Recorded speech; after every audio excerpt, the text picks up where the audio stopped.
and welcome to an introductory series on creating a first-person shooter similar to a legendary game like Doom. The game before you is written from scratch in the Python programming language and using the Raylib graphics library. But if you don't use Python, then take this as a prototype game, and since Python itself is very similar to pseudocode, and Raylib library has bindings to dozens of languages, this tutorial can be used for any language you like. And as for the features of this engine, it has nothing to do with the Doom source code and also does not support WAD files. But like the original game, this engine is based on binary partitioning of 2D space, so as the author of this creation I wanted it to look similar to Doom. And in fact this is a fully 3D game, so if you wish you can use real 3D models instead of billboards afterwards. And I would like to emphasize that everything in this engine is based on a binary space partitioning tree. That is, in addition to the rendering itself, this tree is used for collision detection and for finding line of sight between objects. And despite the use of an interpreted programming language, as you can see the performance of the engine reaches 4 digits in frame rate. Of course this is with a discrete GPU and your levels are comparable in size to the levels of the original Doom. And before we get started, I'd like to suggest diving into an exploration of binary space partitioning yourself, and feeling a little bit like John Carmack. But if you don't know where to start, once again, welcome to this author's tutorial. And there's nothing complicated in this video, we'll just do the initial required setup. So, this tutorial assumes that you know Python and understand object-oriented programming, and that you have started and configured your favorite development environment for a new project. As I mentioned, we will be using the Raylib library. This is a quite popular and handy graphics library for creating 3D applications. It is built on top of OpenGL API and has quite good performance. And although Raylib has its own math library for working with vectors, but I don't recommend using it because of not very high performance. Whether this is due to Python binding or not I don't know, but faster and more convenient in this regard is the GLM library, and you can test and see for yourself. And let's use the package installer to install these libraries using the command shown on the screen. And in this video we're going to work with 7 files, just create them. You can see their names and locations on the screen as well. We will start with the settings file where we import frequently used modules and functions. For functions we will avoid dot notation, so we import them explicitly. And here we define the screen resolution for our application.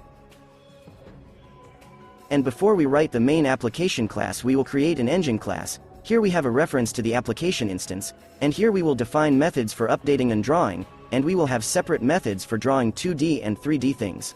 We will call them from the draw method with frame buffer clearing to black on each frame, and calling the end of draw method will swap the buffers which will cause the frame to be drawn. And now we can create an application class where we initialize the OpenGL context with a given screen resolution, define a variable for delta time in the class attributes and create an instance of the engine class. The run method will contain the main application loop, with tracking delta time and calling the update and draw methods for the engine. When closing the application, we deinitialize the created context, and all we have to do is create an application instance and call the run method. And if we run the application, we'll see a black window of the resolution that we set in the settings file. And now let's talk about some of the concepts we will use next. In our engine we will define such a fundamental concept as segment. Besides the 2 points that define its position in the coordinate system, it is always important for us to know its direction. A segment has 2 sides, the one on the right we will call the front side, this side we always see, and the one on the left, the back side. This is the side that is never seen, and the normal of a segment always indicates where its front side is, and it always points to the right of the segment direction. In other words, a segment is like a wall that we look at from top to bottom, and for example, if we make a closed contour of such segments, we will get a certain room, but again we must define the segments in such a way that we see only the right sides, that is, the front sides where the normals come from. So, in the test level file, we will describe the geometry and content of the level simply using code, but later we will serialize this data into binary form to save and load the levels. And let's here we will first define some points with their coordinates, and then make a list of segments that will form a room of 4 walls. And obviously, the direction of the segments for this room should be clockwise. As you can see we have defined a segment as a tuple of 2 points, but let's define a class for the segment in the data types file, and for now it will have a position attribute that is a tuple of its points as 2D vectors.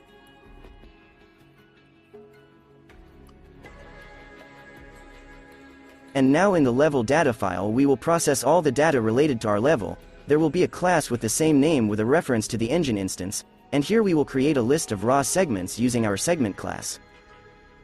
And take the level data class as a parser of all data defined for levels, and as for the list of raw segments we will use it to build a BSP tree. And to make our work easier, let's implement a way to visualize our level data. And for this we will create a map renderer class, where we will render our level in 2D form. This is not something that is part of our game, but rather it will help us for debug purposes. And let's create an instance of this class, while we call its draw method through the corresponding draw method for 2D things. And before drawing the level segments, we need to scale them to the resolution of our screen, and let's say we select an area on the screen for the map that is slightly smaller than our resolution by some offset value. But before we can remap the coordinates of the segments, we need to define the boundaries of our map. For this purpose the segments will be a list of their positions, and we will find the boundaries using the corresponding method. And there is nothing special about this method, we just iterate through the list of segments, get the coordinates of the points of each segment, and find the maximum and minimum values on the x and y axes.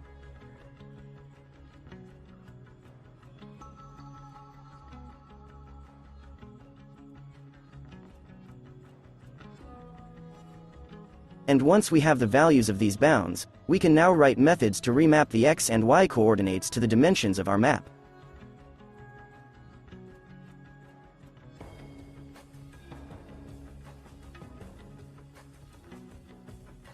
And using these methods we will write two more convenient methods for us. These are the method for remapping a 2D vector, and the method for remapping a list of segments.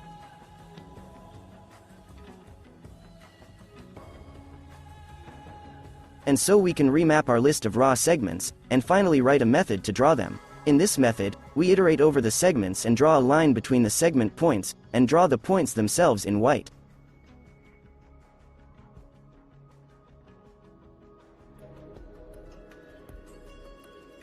And if we run the application, we'll see our 4 segments remapped to the size of the map, but as you can see here it's hard to know if we've got the directions of the segments right, so let's draw their normals. In 2D space it is quite easy to find the normal, since we know the coordinates of the segment points we will find its vector, subtract the initial point from the endpoint and make a 90-degree rotation. Having normalized the obtained vector, we can scale it and then draw from the middle of the segment.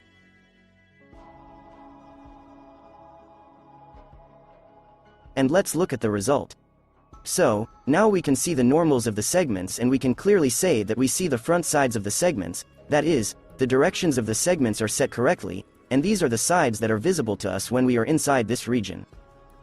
And although in this series we operated with simple concepts, but to make sure that you understand everything, try to place some objects inside this map or make it a different shape, and in the next series we will deal with binary space partitioning and build a so-called BSP tree.